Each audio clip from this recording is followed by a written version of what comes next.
Melissa here. As some of our long-time listeners will know, I am a huge Friends fan, and it just so happens that in this episode, which was recorded on the 21st of October, I referenced Matthew Perry, who has obviously since sadly passed away. So when you hear me mention him, I will use the present tense because we hadn't yet lost him, but our hearts go out to his loved ones and fans who I'm sure miss him greatly. Shall we talk about this episode before we lose everybody? And this episode is called Lost and Found. We've lost the plot, but we're going to find our way back. It was episode 204. It initially aired on the 25th of October 2018, and it was written by October 25th, 2018. Yes, because you do it the back to front way. You guys do it backwards. We probably invented it. The date. Probably.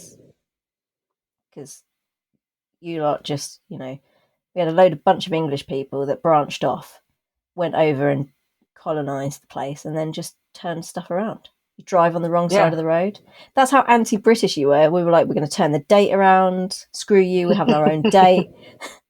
We're going to drive steering on the other side of the car. Steering the other side. We're going to drive on the other side. Screw you. You think you can rule us? Watch this. Watch this. What? That's why everything's opposite. Yeah, you're just belligerent, you lot. We're just a bunch of belligerent Brits over here. Exactly. So, 25th of October, 2018. Yeah, sorry, reeling it back in already. Written by Jim Campolongo. This was his first episode that he wrote, but he also That explains a lot. Before we went to air, Tiffany expressed to me that this was not her favourite episode, so much so that when she went to rewatch it in order to give a sterling mother-approved episode of the podcast, she started rewatching 204 and went, nah, not worth it. No, not going to happen. It got to the scene where Ryan sees his dad in the bathroom, and I was like, oh my God, I can't watch any more of this. But we'll see how you get on with episode 214 when it comes to that in 10 episodes' time, because Jim Campolongo also wrote that one. But he wrote no further episodes. So... Big surprise. It was directed by Marcus Stokes. Again, this was his first episode of Station 19, but he also directed episode 211. Okay. And directed no further episodes. Okay. I don't have anything special to say about the writer or the director of this one. Shall we start with the incident? I know we don't usually start with the incident, but I feel like the incident was really big and a lot of stuff happened that is sort of relevant to everybody and their reaction to the incident. Mm-hmm. So for me, I think it makes more sense to talk about what happened and then to talk about how different characters or groups were affected by it afterwards. Does that make sense? Yeah, that's fine. Mm-hmm. Cool, let's do it that way around. So Sullivan calls the lineup and says that he's been watching the team over the past few weeks and they're all interchangeably good at their jobs. It's a nice backhanded compliment, isn't it? You're all good, but we could swap you out for anybody else. You don't really make that much of an impact. But he doesn't want just the perfectly nice team that they are now. He wants an exceptional team. So he's decided to assign them all specialities that they will each learn. So they're each going to have a specific skill that's theirs and theirs alone that he can call upon at any time. And there is a funny little moment where Travis starts to ask if they get to choose what their speciality is, but then he only manages to get where he gets like less than half a sentence out before Sullivan starts barking at them as to what they will be assigned to do. And then Travis concludes in a very Travis-like way that they will not get to choose. So he has assigned Dean to be on water rescue, Maya will be incident operations, Vic will be crisis management, Jack tactical force training. I don't really understand what that means. I understand the words individually, but not when put together. Yeah. Ben is on hazmat training. Travis will be urban rescue and Andy will be on recruitment. Andy is smiling up until the point that she is told she will be on recruitment, at which point the smile is wiped from her face. Not happy with that assignment. But Sullivan notices and he calls her on it and he asks her why she's less than enthusiastic about her assignment. And she says that she sees that as more of a sit behind a desk kind of a thing and that she is not a sit behind a desk kind of a person. But he tells her to trust him. Then when a call comes in, Sullivan tells Maya that her special assignment starts today and to pretend that she's a lieutenant for this call, he wants to hear her ideas. Then on the way in the engine, they're on their way to an abandoned building. The call is at an abandoned building. Sullivan asks Maya for her opinion on how they should handle it. And she says that since there are no civilians to worry about, they should just do a defensive kind of a thing and do a surround and drown because that's going to be the safest approach for 19. And Sullivan tells the rest of the team over the radio that that will be their approach, which makes Maya very proud. But there's lots of sighing and eye rolling and fast blinking from Andy. Then when they arrive on the scene, Andy automatically starts giving Sullivan her appraisal of things and her suggestions of how to proceed, but he basically dismisses her and asks Maya what she thinks they should do. So then Maya starts giving out orders to the team, much to their amazement. They just all look quite bemused by it. But Andy, as if she's entirely in charge, then sort of steps in and says, yeah, great. And also we can, but Sullivan then cuts Andy off and says, they all heard Maya. And so go off and do your jobs, people. Maya has tasked herself with hooking up to the hydrants, but there's no water coming through because the building had been set for demolition. So the water company had cut the water off to the hydrants in the area. And her plan B is just to let the building burn as long as the sweep for life comes back negative. However, Jack notices signs that the building is being used as a squat because he sees a shopping cart full of bottles that have been collected, presumably for recycling. And tin cans are arranged in front of the doors as a makeshift burglar alarm. So he calls in to Sullivan that they can't just let it burn. And as he does that, some children escape through a grate, with one of them then immediately going back inside to find her 5 other friends who she says are still in there. Andy tries to get the girl to leave the building, but she refuses, saying that she knows where her friends hide and sleep, whereas Andy doesn't. So then Andy has no choice but to call in for backup to help find the children. So Maya deploys Dean and Jack to go back in, while Sullivan barks at Maya for an update on the water situation because they're almost out of water on the engine. So Maya says that dispatch are working on it, and then she has another team move to the next nearest hydrant to see if they can get any water out of that one.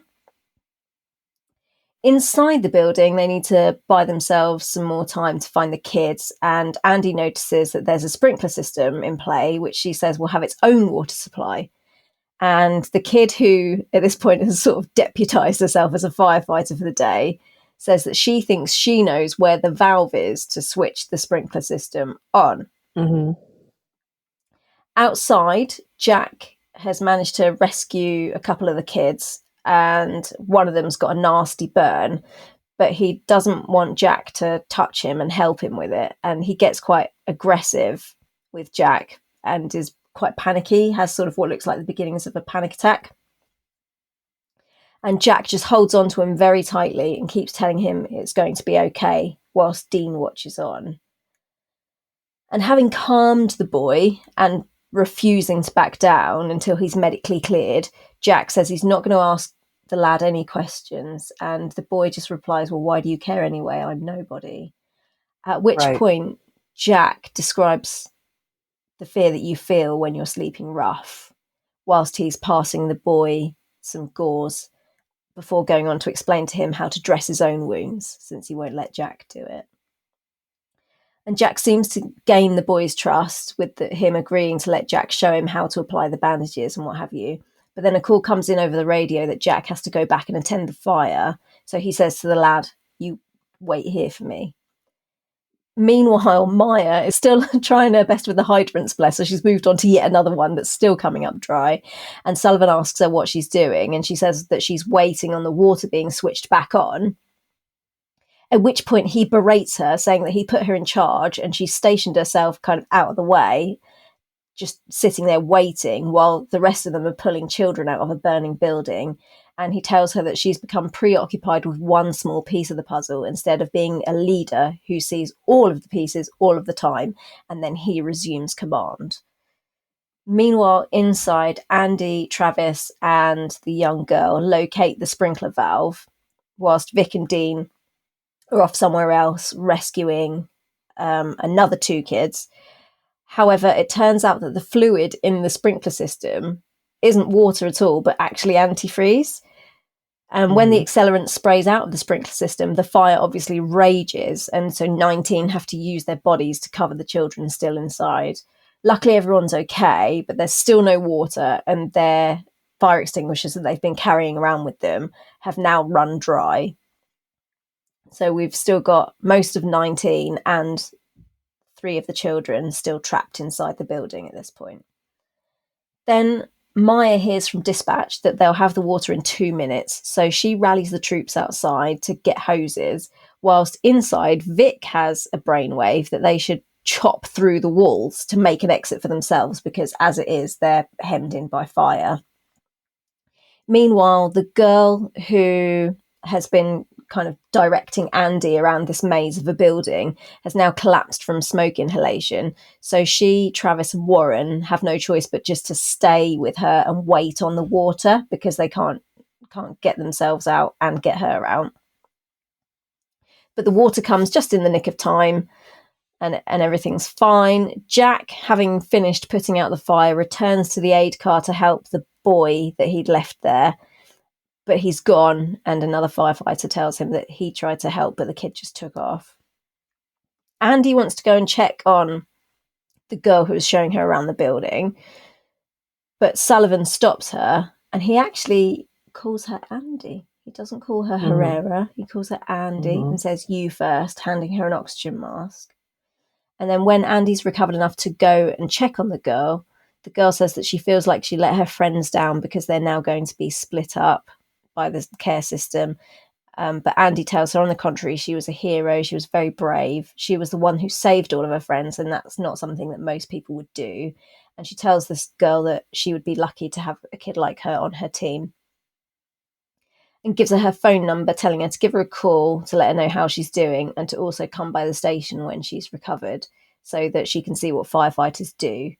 And it's at that point, when she's writing down her phone number, that she realises that she's given Handsome Brad, who we will meet later on in this podcast, her dad's landline number, not her mobile phone number or her cell phone number, Right. as you recalcitrant lot insist on calling it. And then Sullivan commends Andy for her work and tells her that the reason he assigned her recruitment is because she's the one with the most passion for the job, and tells her not to beat herself up over the antifreeze in the pipes, because it's not something that she could have anticipated.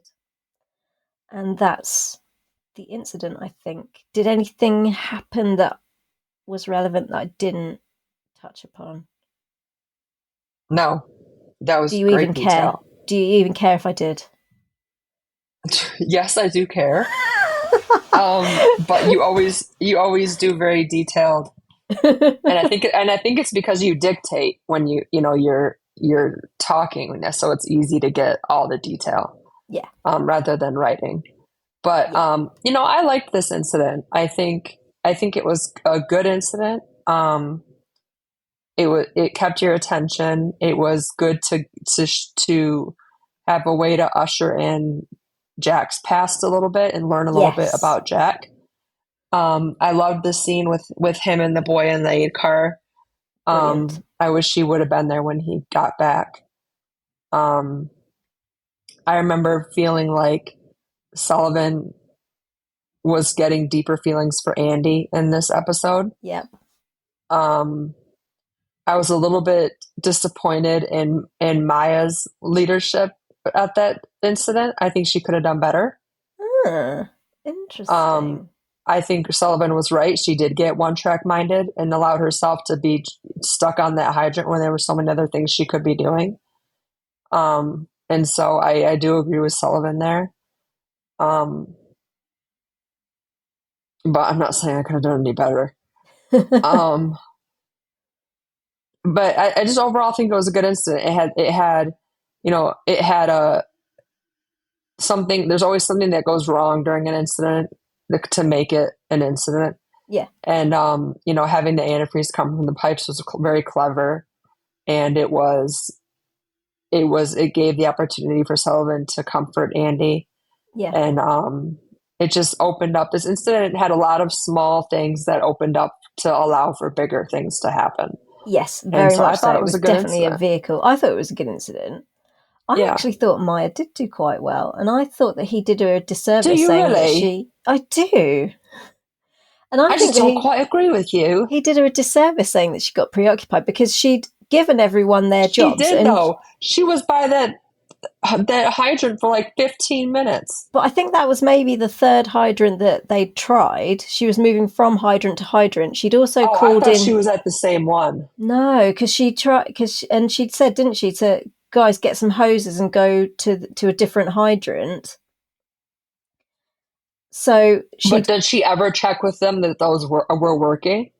Yeah, and they were all dry, and so that's why she'd called into dispatch and said, you need to turn the water back on. But you got to keep trying them, right? Because you might find one that eventually has the water. And she'd still been liaising with the team. And when Andy said, we need help, she was like, right, Jack, Dean, you're up. You need to go in. So unless he expected her to abandon the hydrants and put someone else on hydrants and then go and stand, but she was at least doing something practical, because the other option was to do what? Go and stand next to him and dish out some more orders. At least she was doing both.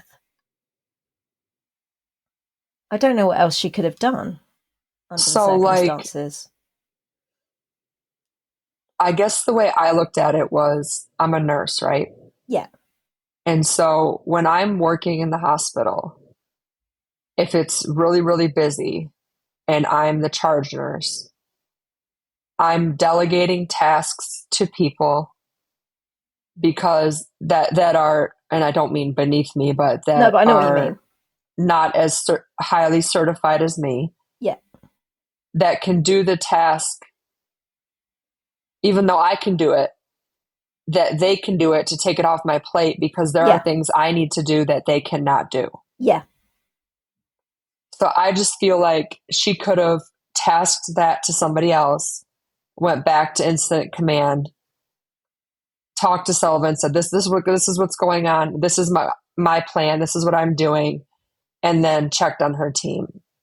I just think it could have been done differently. That's all. Was she not doing that anyway, though? Because she was on the radio saying, okay, you, Sullivan. I just think she could have done a little bit better job. That's all. Yeah. I just don't know. I was just racking my brains for what else she could have done. At least she was doing something practical. She was still delegating authority. She'd given everyone their jobs, and she was still saying, okay, Jack, Dean, you need to go in and assist now because Andy needs more help inside. There's more kids in there. And she'd called into dispatch to get the water turned back on. And she told the other team, right, you need to take the hoses and go and check another hydrant over there. So I just felt like she was still doing all the delegating and all of the stuff while still getting herself practically involved by testing. I understand what you're saying. Yeah. Yeah. And I don't think she did an awful job. I just thought she could have done a little bit better. That's all. Yeah. Fair enough. I'm always going to back up Myra, and I'm always going to back her. I can't help it. But yeah, no, you're right. The frost between Sullivan and Andy is definitely thawing. Yeah. And there's a bit of a crackle between them, I think, when he called her Andy and passed her the oxygen mask, and he put his hand on her shoulder. Yep. It was like a little, it was, you could feel the tension there. Yeah. Yeah, a little bit of electricity, a little crackle of electricity. Yeah, like, ooh. Yeah. Anything else about the incident? No, I don't think so. I better stop saying that before I start getting hate mail because I said Maya could have done a better job. No, I'm really not going to be the favorite. Most of the hate mail is going to be from me. But because it's okay. We'll weed it out. She can do She can do no wrong. Shall we talk about I've called this section Ryan and his dads. Yep, pretty much. So we start with Pruitt on his porch making a scale model of a fire truck, which is very cute. Yes. And Ryan comes over to lend a hand and to also check when he should be picking Pruitt up for his medical checkup the next day. And through their conversation, Ryan sort of catches on that Pruitt still has every intention, once he gets the medical all clear, to go back to active duty.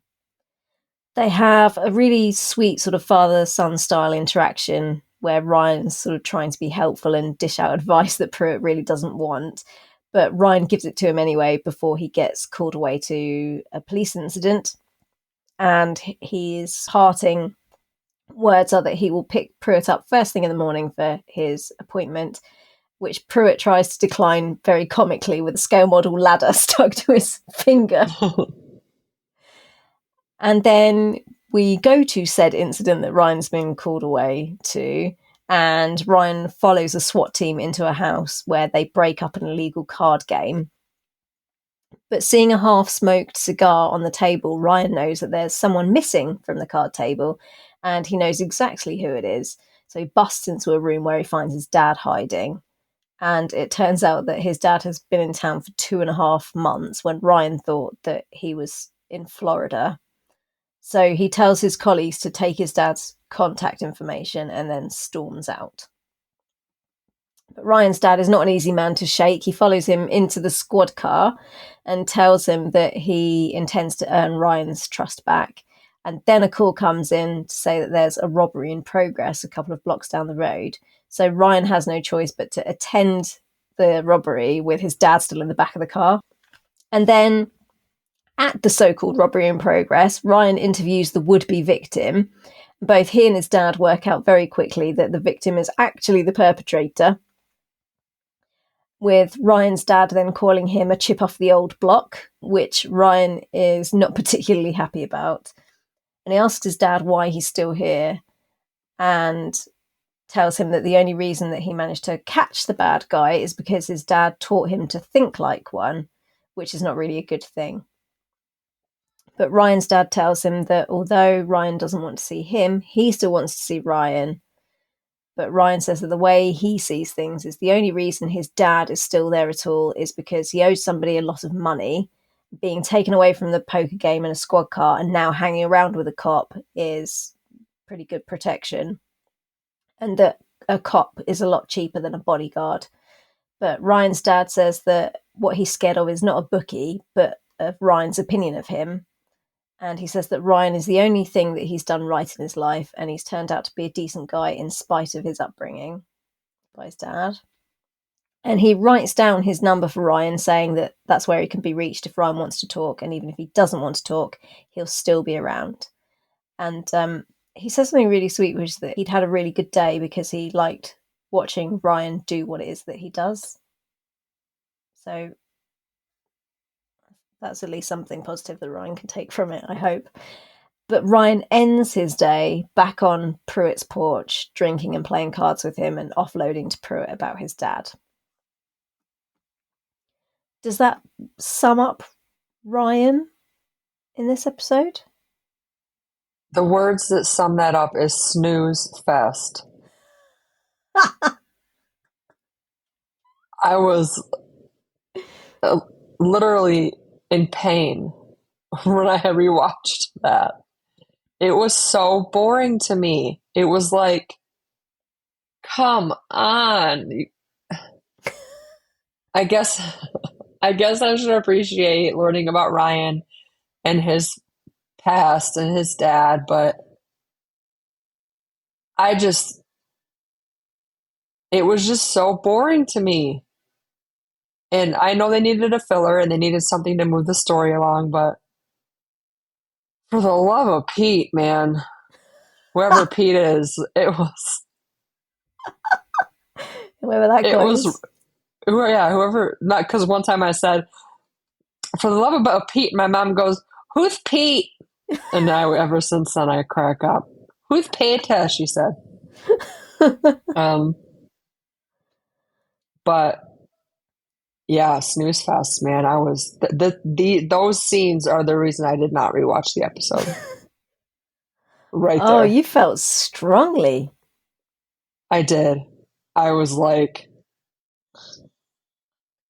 and I can't, I don't sleep, and I was just like, this will put me There to you go. sleep. That's what you need to do. When you text me and you say, I can't sleep, I'm going to type the words 204. You know what? Actually, one time you told me when you can't sleep, you listen to Danny's old lives. Yeah. And one night I couldn't sleep, and I had missed the live with Merle and Danielle, and you told me I had to watch it because Merle was hilarious. Yeah. She's too And so funny. one night, which she wasn't, I'm not gonna lie to you, Merle. That One was night, freakishly good. That was freakishly accurate. yeah, was it? It was good. Yeah. Yeah. And then Her face. her Yeah. smile, Afterwards. yeah. Yeah.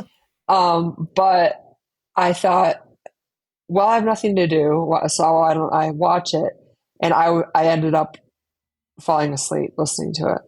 Yeah. So it was, and I don't know, maybe their voices are just a comfort to us because we know them. Yeah. That's it. It's familiar. And Yeah, so it stops, for me, it stops I've got a very busy mind. And it yeah, stops me thinking. And I put it on quite quietly. So I have to kind of strain to listen a bit. And yeah, it's familiar. And it stops my mind working overtime, and it's just quite relaxing. So yeah. sends me off to snoozies. Yes, that's a good tip. Yeah. But Ryan sent you off to snoozies. That was rough. I like the actor that plays his dad. He's got one of those faces. Is his name? I should have looked this up. I don't know, but he was in the movie The Family Stone, which I loved.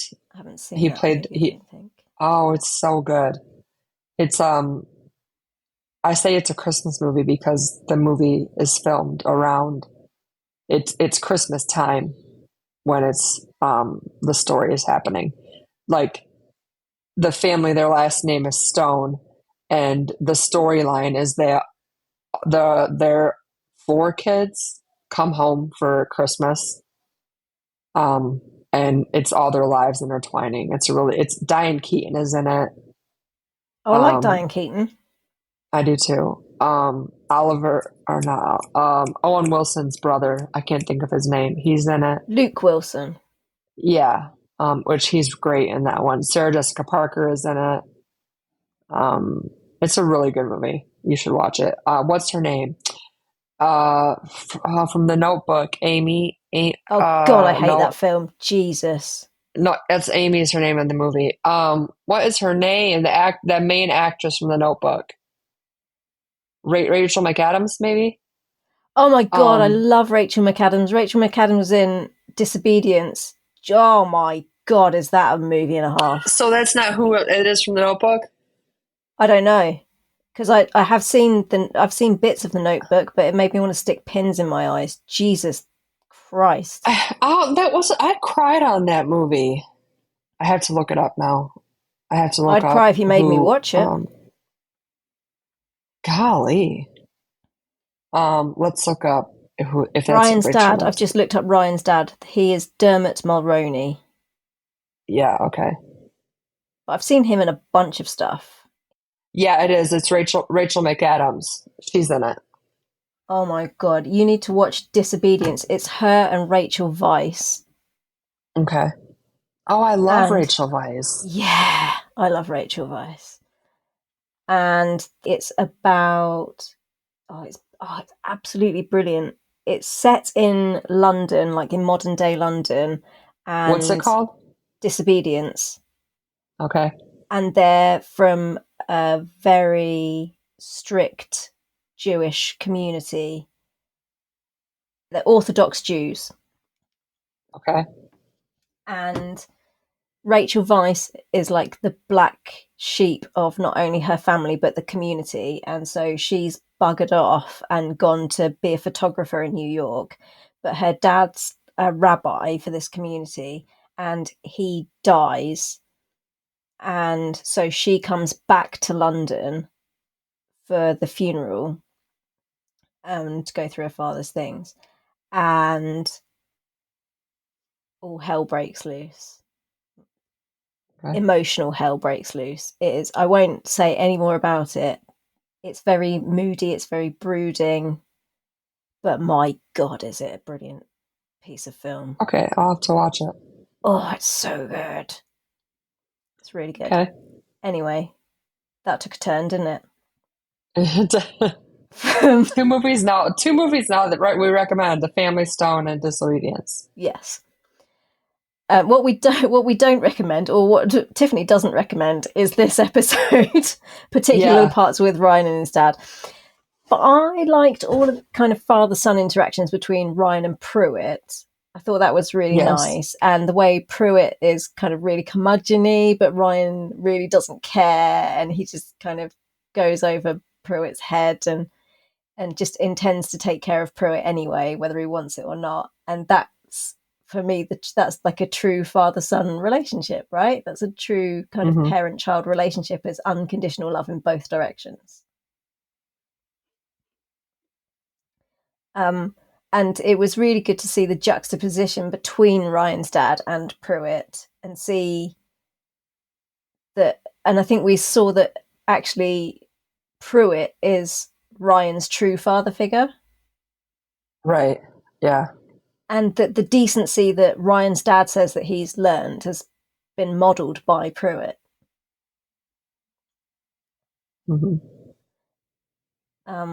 Yeah, and when you think back to previous episodes where we see that Ryan's stolen a car, that's obviously come from his dad.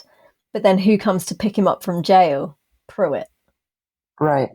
And so this is just kind of a reflection of that. And Ryan says, I know how to think like a bad guy because that's what you taught me. But then the bit that he doesn't say out loud is, and I'm a cop because of what Pruitt taught me. Oh, yeah, I like that. That's cool.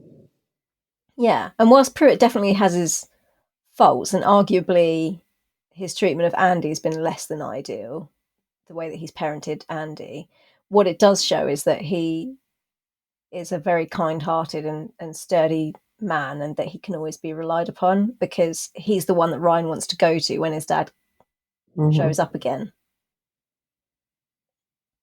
So even though he's all like curmudgeon-y and moany, Ryan still knows that he can go to him and feel safe with him. Yeah, no, I agree. Because, any man can father a child, but the mark of a man is how he shows up as a father for that child, isn't it? So yeah, it reminds me of the, I think, future episode when they do Friendsgiving and he gets the alert on his phone for the warrant for his dad, and Pruitt's like, there's a storm, you didn't see it, you told me nothing, we're gonna go. Like, I agree that what you said brought me to that scene. So yeah, I can agree with that. So yeah, it maybe wasn't particularly enjoyable to watch, but I think it did a really good job of showing that really Pruitt's been Ryan's father, that Pruitt's the one that really raised Ryan and made him the man that he is. Okay, I can see that. I normally would ask you if you've got anything more to say on the subject before we moved on, but I know that you haven't. No, I think I've made my feelings pretty clear. The next bit I have entitled Andy Meyer and a Sprinkle of Vic, because we had quite a bit of Andy Meyer stuff, and Vic was there a little bit in and out, wasn't she? So should we talk about their interactions? Sure. Okay, so we open with a girl scene. Andy Meyer and Vic are in a bar and they're about to do a round of flaming sambucas, which is, it's never a good idea. Nothing good has ever happened that started with a flaming sambuca. I didn't know that.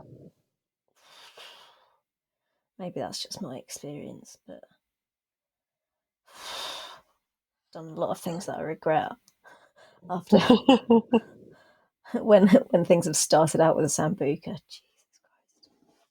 Christ. Anyway. Your mom would not be happy with you if she listened to this podcast. Oh my God, my poor mother. She knows plenty, and she Little always midget. Yeah. But she always like laughs and says to me, "Thank God you told me about it afterwards. If I'd known about it at the time, I wouldn't have known a minute's peace." It's like, No, I thank mean, how God. many times you've said Jesus Christ this episode? Oh She would be like, yeah, she would be so upset. Melissa. Melissa, don't blaspheme. That is blasphemous. True. Look, so I always tell my mother, Jesus has got bigger fish to fry than whether I'm taking his name in vain or not. Just saying. There's a lot worse I'm things fairly going on in the confident world, that yes. me taking his name in vain is relatively far down his list of priorities with the state of the world. I knew someone that whenever they would say that, they would be like, "What? I'm just asking him for help. Yeah, Just calling his name." true. There you go. Yeah. So, but yeah, you've just said it so many times. I'm picturing your I little mom. apologise. My little mum yelling at me, Yeah. Melissa. Yeah. Melissa.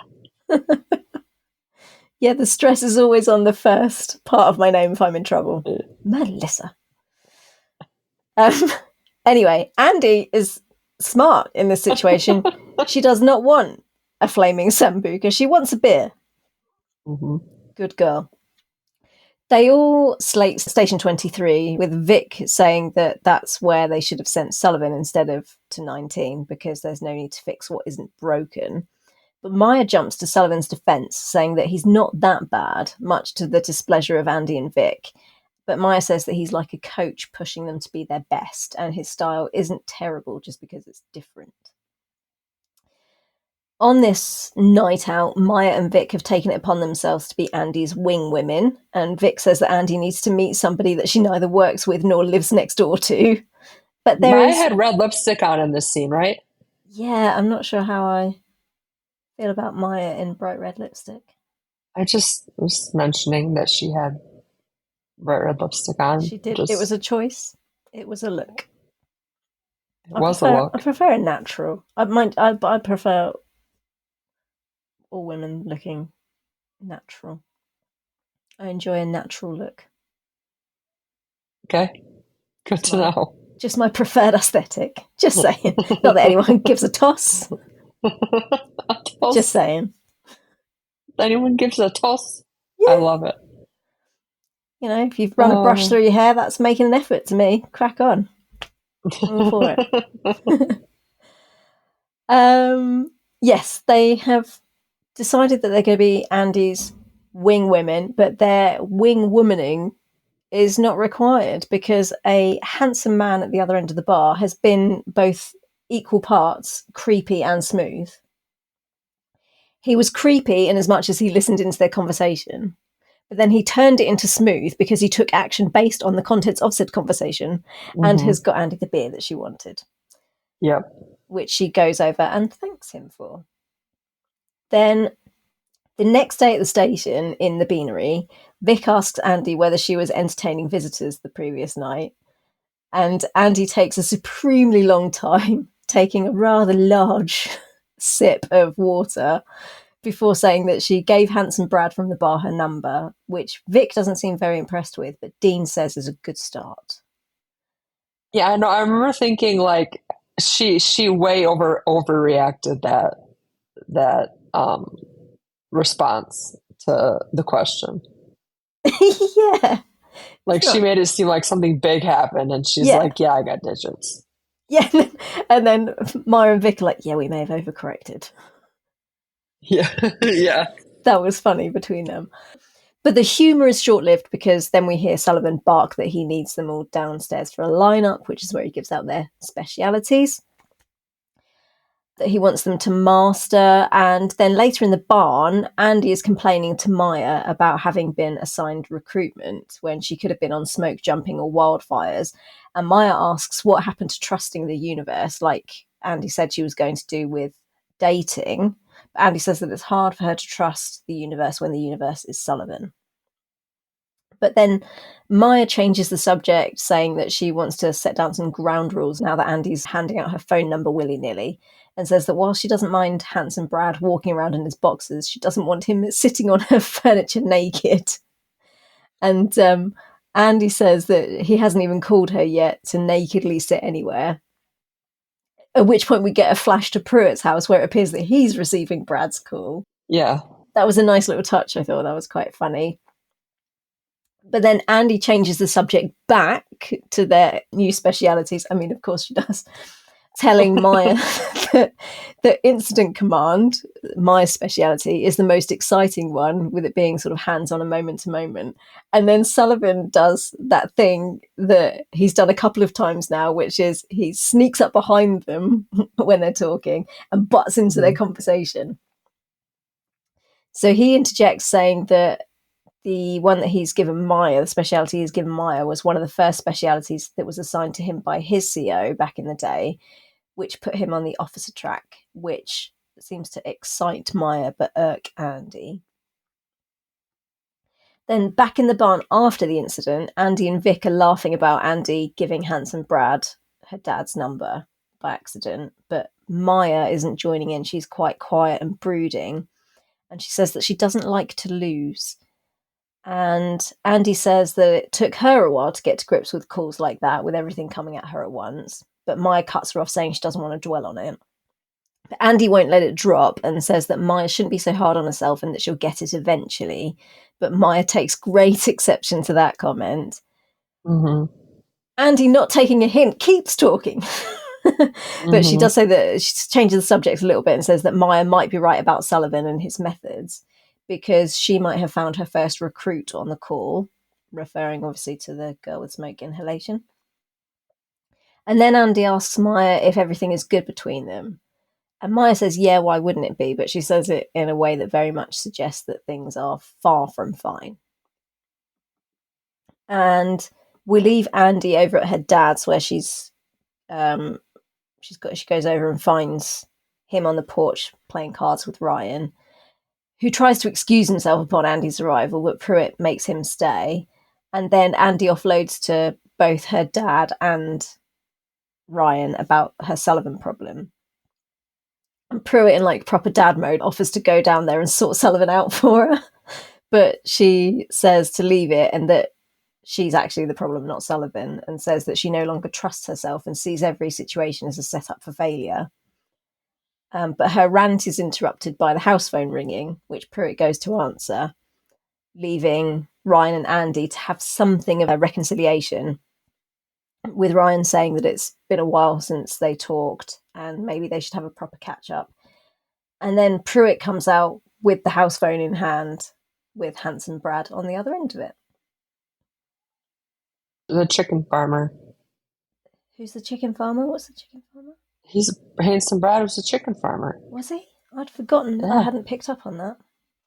Yeah. Well, I hope Pruitt says to Andy, did you know that he farms chickens? Well, that's right, because they've been having a good old chat. Yeah. Yes. I hope that it's very high welfare and that they're all free range. We have chickens. I did not know you had chickens. How did I not know that you had chickens? I don't know. We have like 6 or 8. How's Willow with the chickens? Oh, God. We have to keep Willow away from the chickens or they'll end up in her mouth. Has she actually ever managed to get at any of the chickens? Yeah, twice we had to get them out of her mouth. Did they survive? Yes, they were fine. Oh, that's good. She didn't like chomp down on them. She just had them in her mouth. Right. But yeah, she'll chase after them. So we have to keep her away from them. But do you keep them for their meat or for the eggs or for both? Just the eggs. Just the eggs. Excellent. Yep. Their eggs are delicious. Yeah. I'd love chickens, but we're not allowed chickens.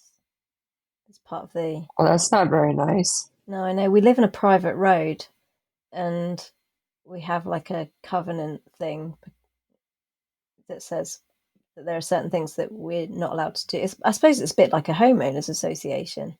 I was just going to say that sounds like an HOA. Yeah. So we have to keep the house looking at a certain way and keep it in a certain condition. And there are things that we're not allowed to do. And one of those is have chickens. So Well, that's prejudice. Yeah, I know. Prejudice against chickens. It is. Because they're not that much maintenance. No, I think it's You just like let them roam around and give the them noise food and the and smell, water. possibly. Oh, well, I'm out in the desert, so only thing I have to worry about is like a snake getting at them or something. Yeah. No, I have to worry about upset middle class people, Which is worse.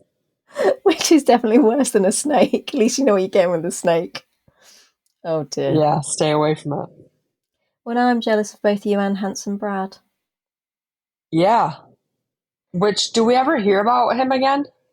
I don't think we hear from Handsome Brad again. We can add him to our lost storylines Our lost list. storylines, Handsome Brad. When I couldn't sleep earlier, I was thinking about lost storyline people. Yeah. And I thought of Joe, the guy that comes in on Emmett's first shift and makes a sandwich and takes a shower. We never see. He's on my list. He's on my Is list, he? actually. Okay. Yeah. He is on my list. I don't, but not by name, which is why when you said Joe, it threw me for a loop for a second, but he is on my list. I'm trying to pull my list up now as you're saying that. He is 1, 2, 3, 4. He's the fifth one down. I've put 307, homeless guy using the station to shower and eat. That's Joe. That's Joe. There we go. Yes. So I found this section really fascinating in terms of Maya because I thought that we got some really good insight into what we know later on to be her relationship with her dad.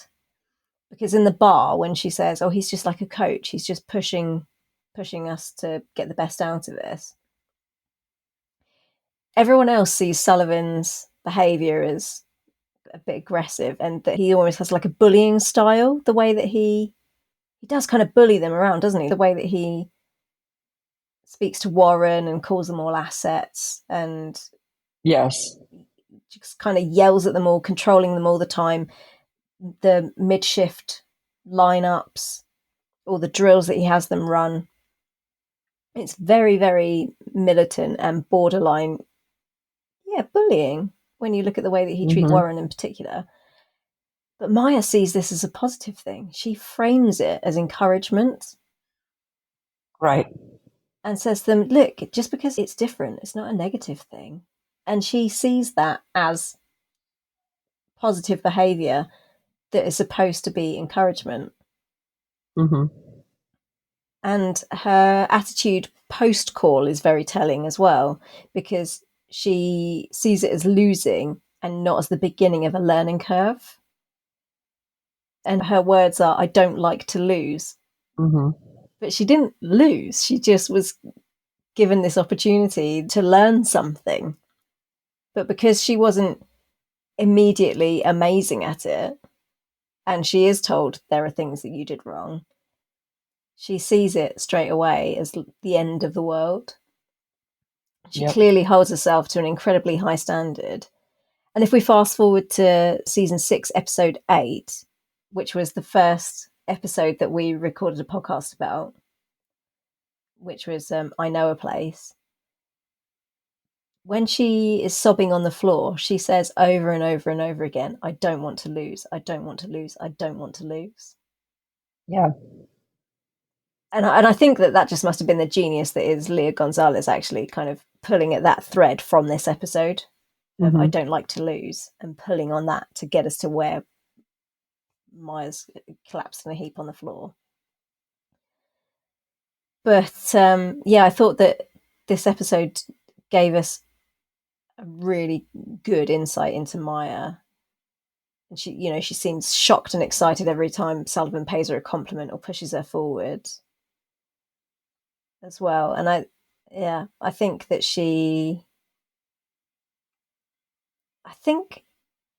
well, let me put it this way. Do you think that the reason that she's so excited every time Sullivan pays her a compliment or puts her forward for something, that she's happy about it being professional development, Or do you think it's more to do with the fact that she's getting praise from an authority figure who resembles her father? I think it's both. Yeah. I think it's definitely something she feeds on because of how her father was. Yeah. But I do think she genuinely wants to move in that career track. And so when she gets those, it means a lot to her. But I think it maybe means more to her than it would to somebody else because she's used to that from her father. Yeah. And I suppose she's so focused on losing that the only option available to her to give her validation is winning. And I suppose winning means coming first, and coming first Mm-hmm. means progressing up the ranks, progressing through the ranks. So you don't stop until till you've reached the top of the hierarchical tree, I suppose. Right. So I guess the two things are intertwined, probably. Mm-hmm.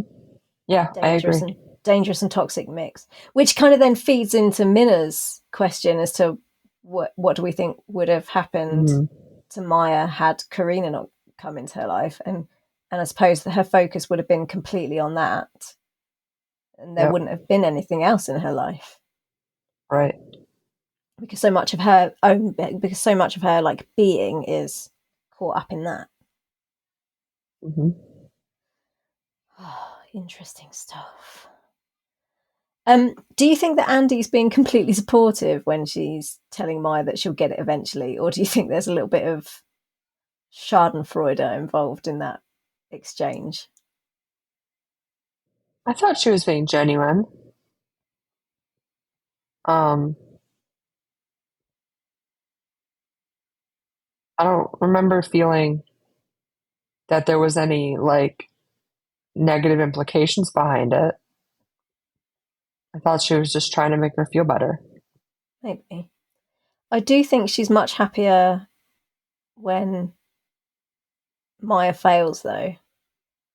Like You when, do. yeah, when Maya's getting bigged up by Sullivan and Sullivan saying, "Come on, you're going to be in charge today," and there's lots of eye rolling and like, "Oh, I can't believe it" from Andy.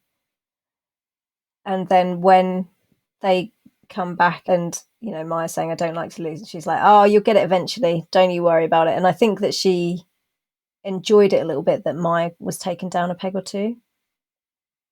And I do think that part of it is being supportive, but I think she would have taken it worse if Maya had smashed it, and if Sullivan had said, "Yeah, great job." I don't think she'd have been as supportive of Maya's success as she is of Maya's failure. Mm-hmm. Just my 2 cents, as you say. Have we got anything else to say about Andy and Maya and or Vic in this bit? No, I don't think so. Okay. Dean and Jack. Dean and Jack. So we start at the houseboat, and Dean's morning coffee is interrupted by Vic coming in through the back door after securing a kayak on his deck and announcing that she's brought bagels. This whole thing absolutely cracked me up. He asks what the hell and if she was just using his kayak, and as if Dean has asked the most ridiculous question in the world, she pulls a face and says, "No, I brought my own." And with that, Jack turns up saying that he's brought cream cheese for Vic's bagels, and it turns out that Jack has invited Vic over to Dean's for breakfast. And Dean points out that Jack has been hanging out there an abnormal amount. Then at the Mm-hmm. station, making their way to the beanery, Dean confides in Vic that he thinks Jack has been spending all of his time at his place to avoid being alone. But Vic reasons that maybe he just wants to be there because of how cool the houseboat is. And then when they get to the beanery, Maya and Andy are there, and Vic very quickly forgets about Dean's concerns for Jack and is more interested in Andy's love life.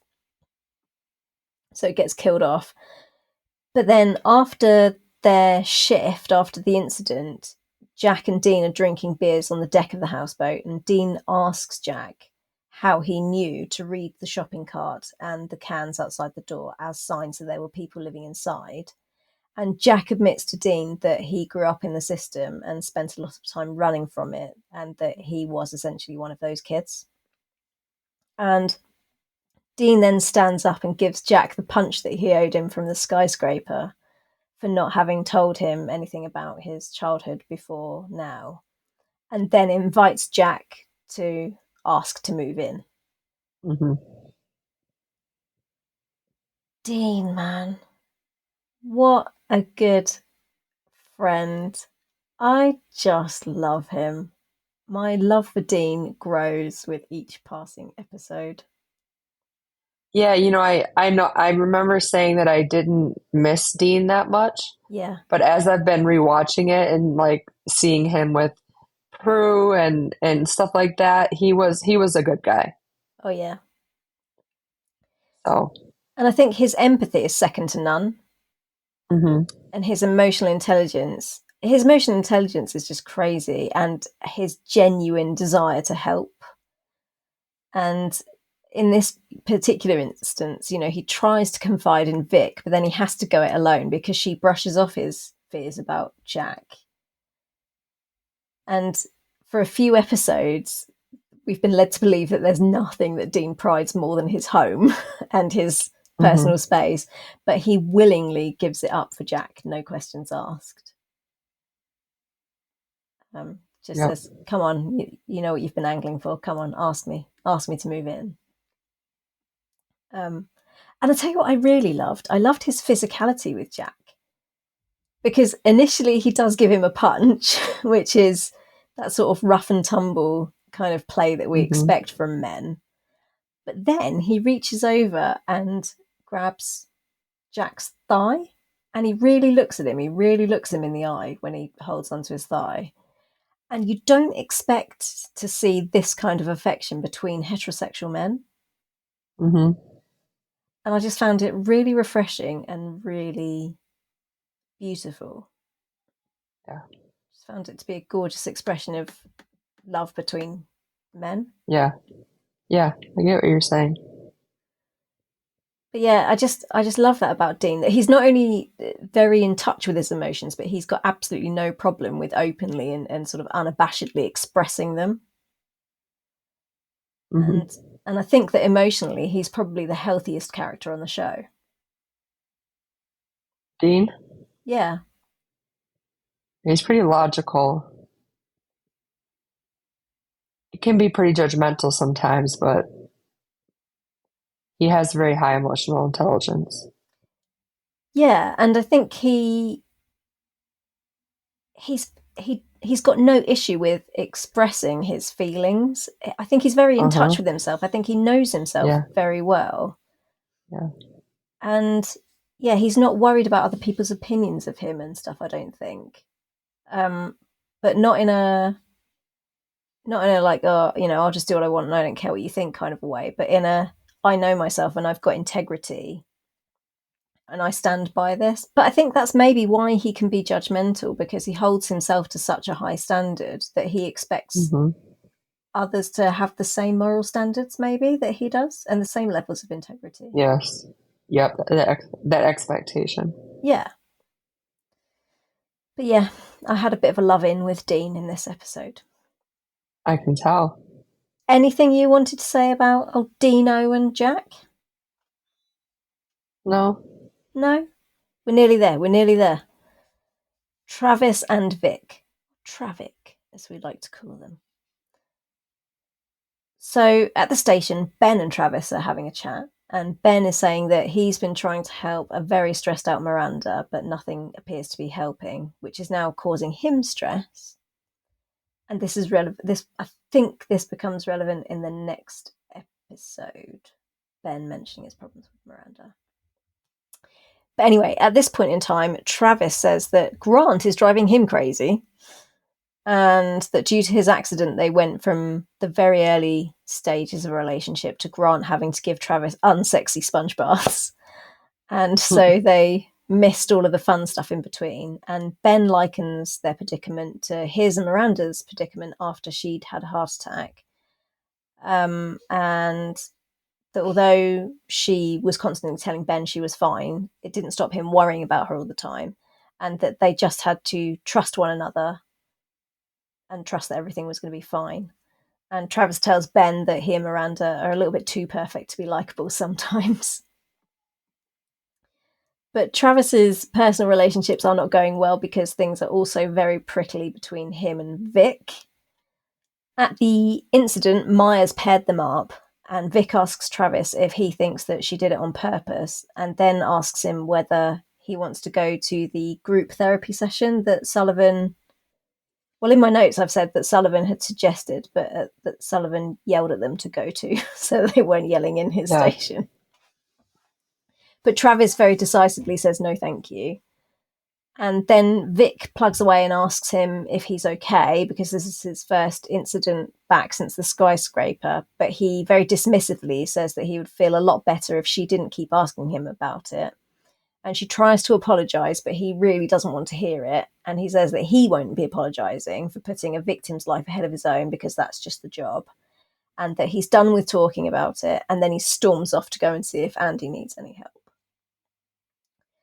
Then, on the way back from the incident, Travis confides in Ben again and confirms that he froze when the girl was on the floor suffering from the smoke inhalation, when she'd collapsed. And he mentions the peer group to Ben as well, but then he says that he doesn't want to do it because he's not game for sharing. But Ben points out that Travis is sharing with him right now. And then they bring some levity into the moment because Ben asks if that makes him Travis's work wife. Then Travis has decided to go to the peer group, as has Vic, but they've turned up separately, with Vic saying that she didn't expect to see Travis there. And then she asks how the sharing is, and he says that there's a lot of it, which makes them both laugh and sort of breaks the tension between them, before the next speaker takes to the podium. And to Vic and Travis's great surprise, it's Ripley. And he introduces himself as Lucas, which is a nice touch, and says that he's having trouble getting over the skyscraper fire, and that when he closes his eyes, he can still smell the smoke and hear the explosions. And he says he's haunted by the choices that he had to make. And as he's talking about it, Travis is rubbing his chest where he was impaled with the piece of glass. And Ripley says that the peer group's important to him because they all understand each other and that the job makes them family. And then after the sharing time's over, Vic approaches Ripley, who says he's glad to see Travis has recovered. And Vic apologises for the way that she spoke to him at the skyscraper, saying that if she was part of the reason it was so hard on him, she's sorry. And he says that he understood where she was coming from, but she says that she didn't exactly understand the same for him, before telling him that she liked what he'd had to say. And he says that maybe she should share next time, which she says she's not sure about, but Ripley says that he hopes that he sees her. Yeah, definitely flirtation going on there. Oh, yes. Oh, yep. Yes. But Travis had an interesting episode, I think. We're not used to seeing Travis like this, are we? He's usually very light. And he still has some like wisecracks going on in this episode, but it's clear through all the wisecracks that he's actually in a really dark place, I think. I just feel like there's a lot of trauma that he still hasn't faced from the actual skyscraper fire. And then... Yeah, I agree. And then I think he's taking this thing with Vic too far. She's tried to apologise and he's not having any of it. But I think that's to do with kind of the trauma of it and the anger. I feel like maybe he's almost redirecting his fear as anger towards Vic, maybe. I don't know. It could be. I think some of his anger towards Vic is validated. She didn't come visit him. She didn't come talk to him. Like, it would have been different if she would have came and visited him and said, "Hey, I'm having these feelings because of A, B, and C," and worked with him and talked him through it. And instead she disconnected and distanced herself and Yeah. kind of abandoned him, really. Yes, she did. Yeah. And that's not, I mean, that's not a good friend, as much as I hate to say it, because I love Travis and Vic. Um, and she did it selfishly because of her feelings, right? Yeah. Um, so I think I think Travis was correct in being angry. Um, and I don't blame him for needing time to get over it, even after she apologized. Okay. I wonder how appropriate it is to go over and yell at a guy that's just had heart surgery, though. Right. Which that's another lost storyline is his scar. Yes. There's been a lot of bio oil involved, clearly. Yeah. Yeah.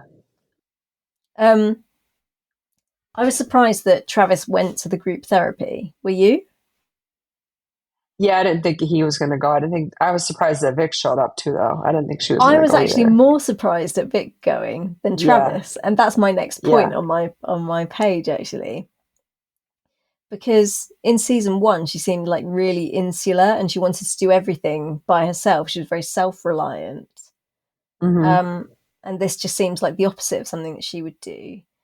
But do you think that this is a softening of Vic or a maturing of Vic or both? Do you think that the team's intervention in her fear of fire helped her to see things differently? And that's why she's turned up? yeah. I think it's both, and I think it's her being there for Travis. Um, Yeah.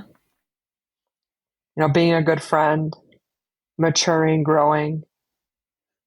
Um, I think it's all of those things wrapped into one. And also an excuse for the writers to move things along with her and Ripley. Correct, because that flirting was way obvious. Oh my god, their chemistry. Yeah, I When I do my notes, I watch the episode and then I like pause to then yeah, dictate my next bit, and then I watch a bit more and pause, and so every time I paused to make my notes for this section, there was a still of one of their faces, mm, and even in the stills, oh my god, the look between hmm them made me blush. My yeah. word. Definite chemistry there. Yeah, it was amazing. And I loved how Vic lost her cool, because Vic is the Yeah, epitome of cool, but she was stumbling over her words and saying the wrong yeah, thing. And, you know, I loved what you said. It was really depressing in a good way, in a good way. Just, yeah. It was cute. yeah, it was very cute. It was very cute. I love those two. Anything else to say about Travis and Vic and Ripley, since No, he's in the mix now as well? No? no. I think having Ripley at the meeting was a nice touch Yeah, absolutely. because it showed, which I think Vic said, it showed that he did have sympathy, empathy, and he did struggle when she said to him, why do you even care at the skyscraper Yeah. incident, or you don't, and it just, I really liked how they allowed him to open up in that Yeah. situation. And I loved how they let Vic take accountability for her actions in that same moment as well, when he says, "Oh, don't worry, I understood where you were coming from." And she says, "Yeah, but Yeah, I didn't offer that same understanding to you." right. So, yeah. And that's just an apology given and an apology accepted. He didn't hold a grudge, and she took accountability. And I loved that. I just really loved it. Yeah. Yeah, Such it a was good a scene. really, it wasn't that long of a interaction or scene, but it was a good one. Yeah, it was very efficient writing. Yes. Yep. I don't have anything else for that episode. That's all of my notes for this one. Well, that wasn't that bad. I thought it had some good stuff in it, actually. I liked our insight into Maya. I liked the softening between Sullivan and Andy. I loved Vic and Ripley. That was brilliant. Hmm I just thought overall I would give it an above average rating. Okay, that's fair. What would you give it now as it stands? I'd give it a 7.5 out of 10. All right. Now let's take Ryan out of the mix. Now what are you giving it? A 9 out of 10.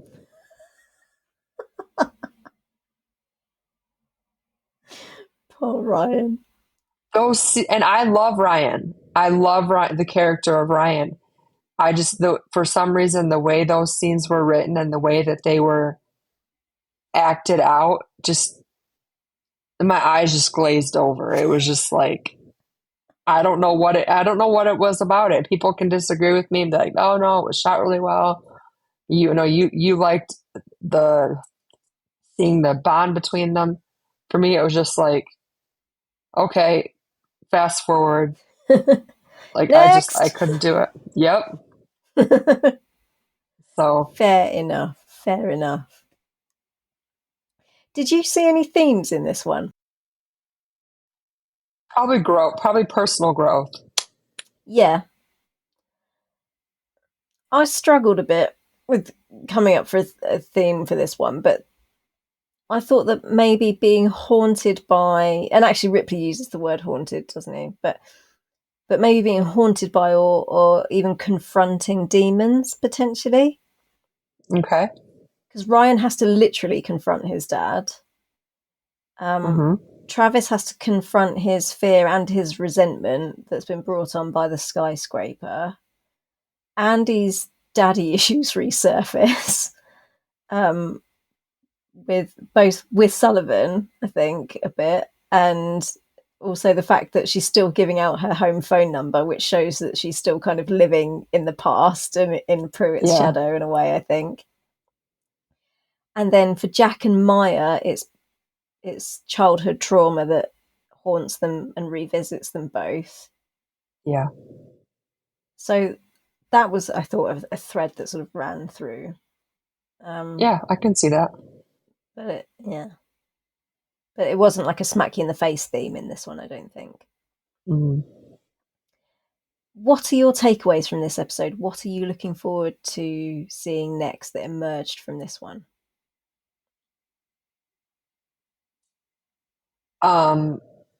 Probably the continued softening of Andy and Sullivan. Yeah, that's one of the things that I've put down.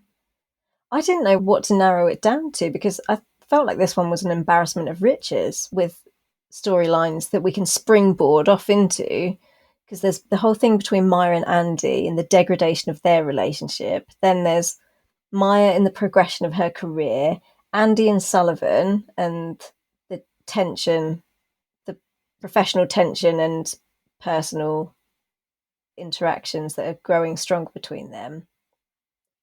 But I think the most exciting thing for me going forward is Vic and Ripley. Yeah, that too. Seeing them Yeah. soften. Yeah. Who did you think had the best growth in this episode? I would say it's a tie between Vic and Travis. I said Travis. Okay. Because he opened up to Warren. He Yeah. admitted his fear following the skyscraper incident, and he went to the peer therapy thing. Yeah, that was a lot. Yeah. So I thought that was, yeah, as you say, a lot. Yeah, can't improve on that. Yeah. Best scene for you? Probably the exchange between Vic and Ripley. We have agreed again. Have we?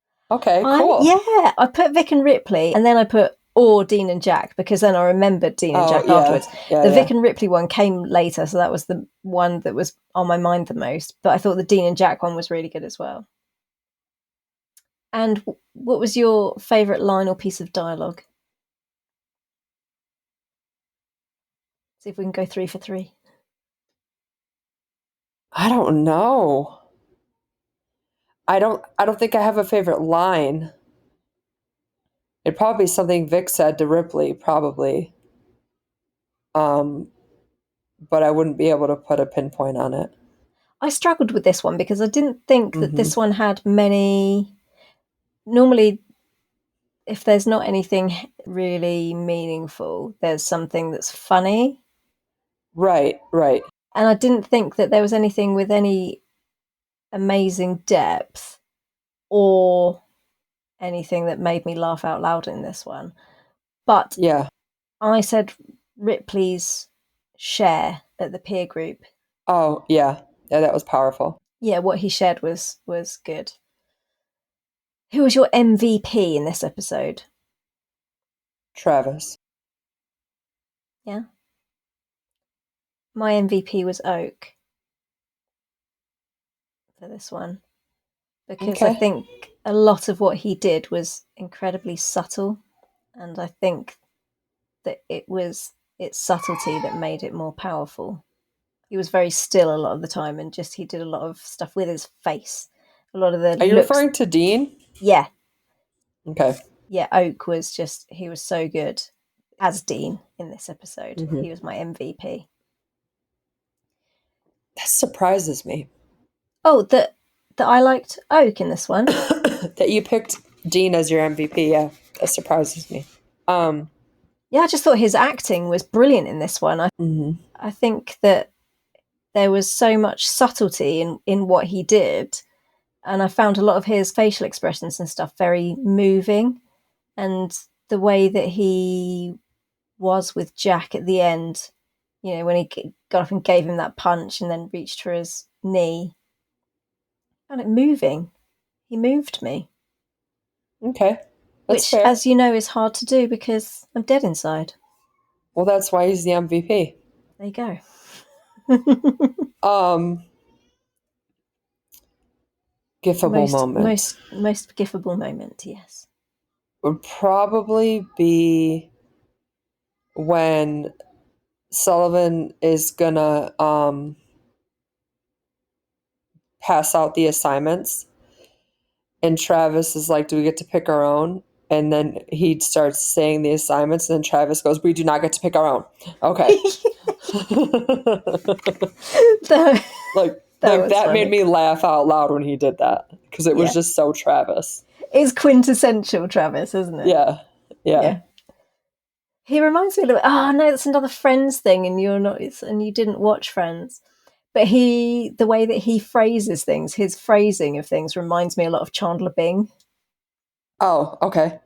which Friends Really? fans, yeah, Friends fans, let me know what you think of that. Yeah, But because some of I've the, seen a couple episodes of Friends. I've seen it, and that I can't correlate those two together.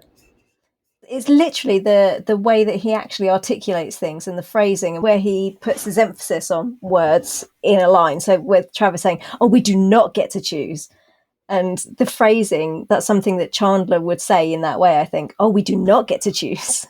It sounded Yeah, very, just yeah, the way that the sentence is constructed and the emphasis on the words and the rhythm and everything. It sounds very similar to a Chandler Bing delivery. And Chandler was one of my favourites on Friends. He was very, very funny. Matthew Perry's a very funny man.